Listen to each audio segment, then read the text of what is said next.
آیت نمبر 63 سورۃ الانعام پارہ نمبر 7۔ اعوذ باللہ من الشیطان الرجیم، بسم اللہ الرحمن الرحیم۔ قل من ينجيكم من ظلمات البر والبحر تدعونه تضرعا وخفيا لئن انجانا من هذه لنكونن من الشاكرين قل الله ينجيكم منها ومن كل كرب ثم انتم تشركون۔ صدق اللہ العظیم۔ اللہ سبحانہ و تعالی پچھلی آیات میں اللہ تعالیٰ نے بندوں کو ذکر کیا کہ بندو تم میری نگرانی میں ہو، ساری کائنات پہ میرا علم محیط ہے، اور پھر میری قدرت میں ہو کہ میں باری باری تم سب کو بلا رہا ہوں، اور ایک وقت آئے گا تم سارے کے سارے میرے پاس اکٹھے ہو جاؤ گے اور میں نے تمہارا حساب لینا ہے۔ اس لیے تمہیں میرا شکر گزار بننا چاہیے۔ اور زندگی میں تم نے کئی دفعہ مجھ سے وعدہ بھی کیا کہ ہم تمہارے شکر گزار بنیں گے، لیکن تم نے وعدہ پورا نہیں کیا۔ اور اس ریفرنس اللہ نے یہ ذکر کیا کہ زندگی میں انسان ایک واحد مخلوق ہے کہ جو عام حالات میں تو ناشکری کی زندگی گزارتی ہے، لیکن جس دن جو انسان مشکل میں پڑتی ہے نا، اس مشکل آ پڑتی ہے اس پر، تو اس کے اندر میں یہ خیال آتا ہے کہ یار اب مجھے توبہ کر لینی چاہیے، اب مجھے رب کا بندہ بن جانا چاہیے۔ اور اگر آپ کو یہ سمجھ نہ آئے نا تو آپ یہ دیکھیں کہ میو ہاسپٹل چلے جائیں، وہاں جا کر میں نے خود سنا، وہاں ایک صاحب کہہ رہے کہ 100 نفل پڑھوں گا اگر مجھے اللہ تعالیٰ سے عطا فرمائے، اور جب صحت تھی تو فرض بھی نہیں پڑتا تھا۔ تو مشکل میں انسان بڑے بڑے فیصلے کرتا ہے۔ تو اللہ سبحانہ و تعالیٰ اس آیت میں کہہ رہے کہ بندو، بر اور بحر کی مشکلات جب آتی ہیں، اس میں جب میں تمہارے کام آتا ہوں تو تم آسانی کے وقت میں تم مجھے یاد رکھا کرو، مجھے فراموش نہ کیا کرو، اسی میں تمہارا فائدہ ہے۔ اور تم نے مجھ سے وعدہ بھی کیا ہوا ہے کہ یا اللہ کبھی بھی نجات مل جائے گی تو میں شکر والی زندگی گزاروں گا۔ تو ہر ایک کو اللہ تعالیٰ نے زندگی میں پتہ نہیں کتنے چانس دیے ہوئے۔ میں اور آپ یوں ہی نہیں بیٹھے ہوئے، کسی کو 25، کسی کو 30، کسی کو 40، کسی کو 80، کسی کو روزانہ ہی چانس ملتا ہے کہ وہ کہتا ہے یار آج تو میں مرن لگا سکتا، بس اللہ نہیں بچا لے۔ کتنی دفعہ ایسے کہتا ہے، سڑک سے گزرتے ہوئے، گاڑی ڈرائیو کرتے ہوئے، گاڑی کے نیچے کوئی آنے لگتا ہے اور کہتا ہے یار اللہ نہیں بس بچا لے، اللہ نے کرم کر دیا۔ کہا جب اللہ تعالیٰ نے کرم کیا ہے تو اس کا تقاضا یہ ہے کہ اب زندگی میں شکر لاؤ۔ اور زندگی میں شکر یاد رکھیے، ایک تو شرک کے مقابلے میں شکر ہے کہ شرک نہ کرو، شکر کرو، اور دوسرا ناشکری کے مقابلے میں بھی شکر ہے کہ اپنی کوتاہیاں بھی چھوڑو، اپنی منمانیاں چھوڑو، اپنی آزادیاں چھوڑو۔ قل من ينجيكم من ظلمات البر والبحر، ان سے کہیے کون سی ہستی ہے، کون تمہیں نجات دیتا ہے، من ظلمات البر والبحر، بر و بحر کی ظلمتوں میں، تاریکیوں میں، مصائب میں، مشکلات میں، تکالیف میں، تدعونہ تضرعا وخفیا، جب تم پکارتے ہو اس اللہ کو عاجزی کرتے ہوئے اور آہستہ آہستہ سے، کوئی سننے والا بھی نہیں ہوتا، رات کو بندے کو نیند نہیں آ رہی ہوتی نا تو بستر میں نیتیں کرنے لگا ہوتا ہے یا اللہ ایک دفعہ میرا یہ مسئلہ حل کر دے، پھر دیکھ میں کیسی لائف گزارتا ہوں۔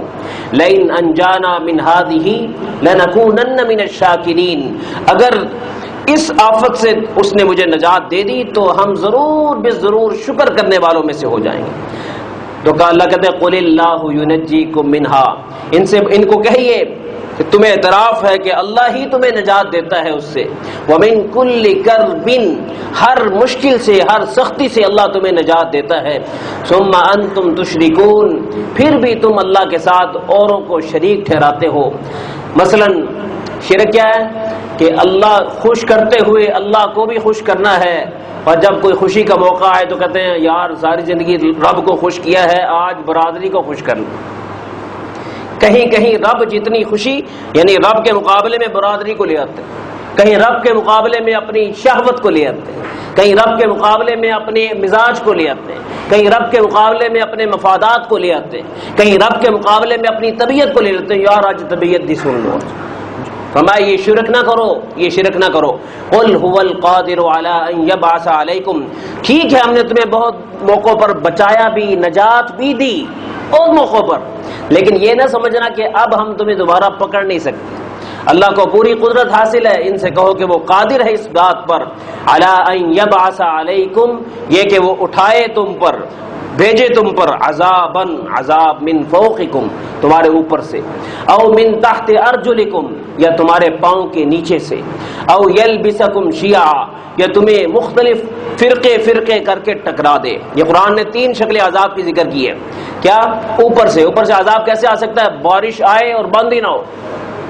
شاید کبھی حال روڈ میں بھی ایسا ہوا ہو کچھ سال پہلے کہ جناب ہر جگہ پانی پانی، بارش ہوئی ہے 3-4 دن مسلسل ہوئی، بند نہیں ہوئی، اور پانی جناب گھس گیا دکانوں میں، پھر کیا سے کیا بن گیا، یار بچا ہی کچھ نہیں ہے۔ میں تمہیں اوپر سے بھی پکڑ سکتا ہوں، ایسی بارش بھیجوں، یا پھر ہوائیں ایسی بھیجوں، عمارتیں گرنا شروع ہو جائے، زلزلہ آ جائے، چھوڑے نہ، او من تحت ارجلکم یا پاؤں کے نیچے سے عذاب آ جائے۔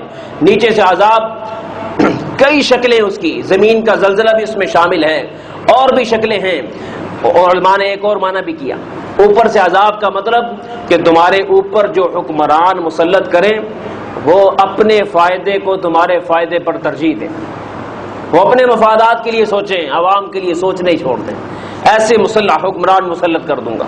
اور پھر نیچے بھی عذاب آ سکتا ہے۔ نیچے کے عذاب کی شکل کیا؟ کہ جن کو تم ملازم رکھو، ماتحت رکھو، وہ تم سے بے وفائی کریں، دھوکہ دے جائیں۔ انسان ملازموں کے ساتھ بڑا اچھا سلوک کر رہا ہوتا ہے، لیکن عین وقت پہ ہوتا ہے چلتا جی ہاتھ کر کے۔ بھائی یہ کیا ہوا؟ جب رب روٹھ جاتا ہے تو اللہ تعالیٰ دوسروں کے دل سے تمہاری محبت نکال دیتا ہے۔ جب محبت نکل گئی تو آپ جتنے مرضی احسان کرتے رہو، یہ محبت تو اللہ تعالیٰ کے حکم کا نام۔ جب اللہ کا حکم نکل گیا، آپ کی سگی بیوی بھی آپ کے خلاف ہو جائے گی، اور آپ کے سگے رشتے آپ کے خلاف ہو جائیں گے، بھائی آپ کے خلاف کلیم کر دے گا۔ او یلبسکم شیعا یا تمہیں آپس میں ٹکرا دے۔ یہ کیا صورت ہے؟ ایک گھر کے افراد ہیں اور مزاج ہی ٹوٹ گئے، سب آپس میں ٹکرا گئے، ایک ملک کے افراد ہیں آپس میں لڑ پڑے۔ اس کی صورت کیا ہوگی کہ وطن یعنی قومیت آ جائے، صوبائیت آ جائے، لسانیت آ جائے کہ جناب یہ اردو والے ہیں، یہ پنجابی والے ہیں، یہ اردو والے ہیں، یہ سندھی والے ہیں، یہ اردو والے ہیں، یہ بلوچی ہیں۔ یہ بھی اللہ کا عذاب۔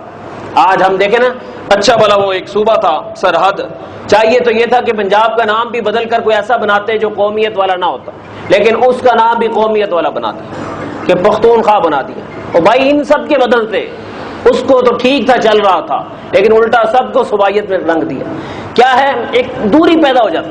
کلمے والے سارے بھائی ہیں بھائی، پنجاب میں ہو، کوئی سندھ میں ہو، کوئی جہاں کہیں بھی ہو، یہ فرق کیوں کیا جا رہا ہے؟ تو یہ ایک عذاب کی شکل ہے۔ اس لیے کبھی نفرتیں نہیں کرنی چاہیے، جو یہاں پر ہیں وہ سب ایک ہیں، جو وہاں ہیں وہ ایک، صرف کلمے کا رشتہ ہونا چاہیے بس۔ فرمایا کہ یذیق بعضکم بأس بعض، اور تمہارے بعض کو بعض کی لڑائی کا مزہ چکھا دے۔ انظر کیف نصرف الآیات، دیکھو تو صحیح ہم کیسے مختلف طریقوں سے دلائل بیان کرتے ہیں، لعلہم یفقہون، تاکہ وہ بندے اس بات کو سمجھ جائیں۔ تو اس لیے دوستو یہ دنیا میں جو شکلیں ہیں یہ ہمیں بتا رہی ہیں کہ اللہ تعالیٰ ہم سے خفا ہے، عذاب نہیں دے رہا، پھر بھی وہ ہمیں سمجھانے کے لیے چیزیں چل رہی ہیں۔ ابھی بھی بڑی رحمتیں اللہ کی، بڑی رحمتیں، اس نے رحمتیں کھینچی نہیں ہیں، لیکن چند جگہوں میں ہمیں آزمایا ہوا ہے کہ بندو جیسا میں چاہتا ہوں ویسے بن جاؤ، مجھ سے مزید رحمتیں لے لو۔ اس لیے نظر ثانی کرنی چاہیے، زندگی میں تعصبات سے توبہ کرنی چاہیے، زندگی میں انفرادی زندگی نہیں، اجتماعیت کو سوچنا چاہیے، سب کے لیے سوچیں۔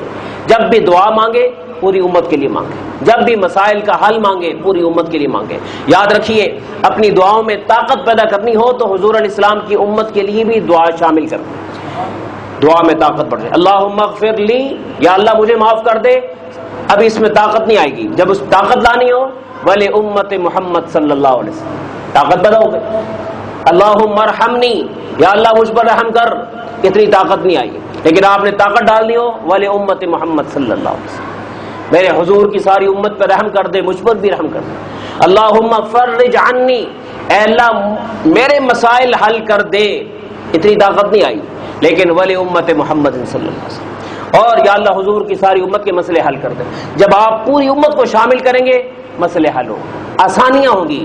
رونے لگے اپنے لیے بھی روئیں، شام والوں کے لیے ہیں جی، اور لبنان والوں کی، پوری امت کے لیے، سارے امت کے مسائل کے لیے، جو دکھی ہے جہاں کہیں بھی ہیں۔ اللہ ہمیں توفیق عطا فرمائے۔ وآخر دعوانا الحمدللہ رب العالمین۔